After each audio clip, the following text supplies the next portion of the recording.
So, you've anticipated retirement, that time is here, you have dreamed about it, you've thought about it, you've anticipated saying goodbye to people you've worked with, you have that perfect picture in your mind of what to expect, and you're ready.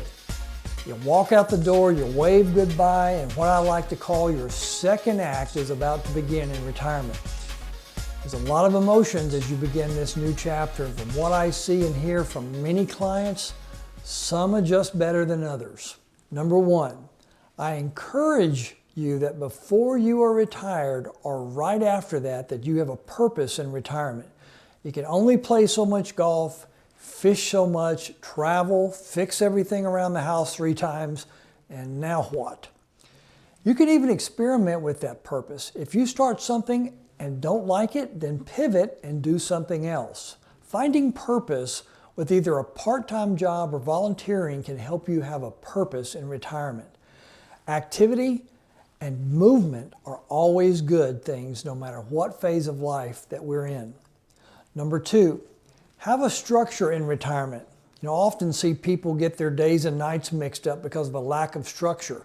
Now, this is not to say that you can't stay up late and watch a sports event or a movie, but your body still needs rest, and bodies do have their own circadian rhythm, which are physical, mental, and behavioral changes that follow a 24-hour cycle.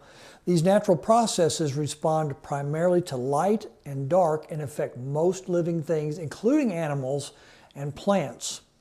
One example of light-related circadian rhythm is sleeping at night and being awake during the day. This helps you to keep your body on its natural track. Number 3, not having plans in place when you need it the most. Do you have plans in place to make it easier on your family or harder on them regarding long-term care issues, legal documents, when bills are due, how you're paying for them, passwords, where all the accounts are, what income changes will occur if the main income earner dies? These are just a few of the areas we encourage families to have in place. And that plan should also include your spouse. If you don't include your spouse and have plans in place for them, it's like hogging the map at Disney World and not sharing where you're going. Some spouses may not want to be involved, but I can tell you as a financial advisor that it's important to have your spouse on the same page regarding this information. So there are no surprises in these areas. Lastly, number 4 is just as important as the other 3, and that is income surprises in retirement. Proper expense and income planning needs to be done.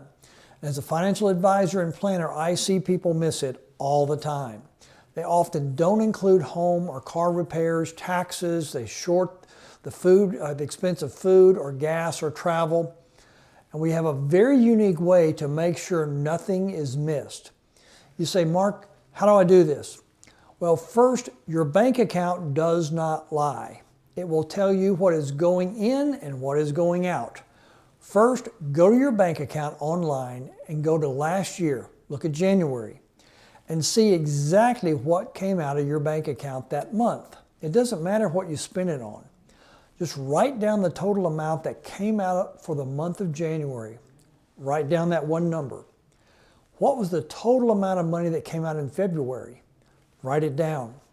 Then March, then April. In the end, you should have 12 months, add them all up, and then divide by 12, and this becomes your real average of what is being spent for the month and for the year. Now, if you paid cash for a car, don't include that because you don't do that every single year, but if you have a car payment, then do count that. Take out abnormally big ticket items that are not normal. Feel free to subscribe for more information like this, and if you would like to speak with myself or one of our advisors, then call us at 1-800-381-8870 or visit our website at strategic-estate-planning.com to schedule a time to visit. When it comes to your money, it pays to be strategic.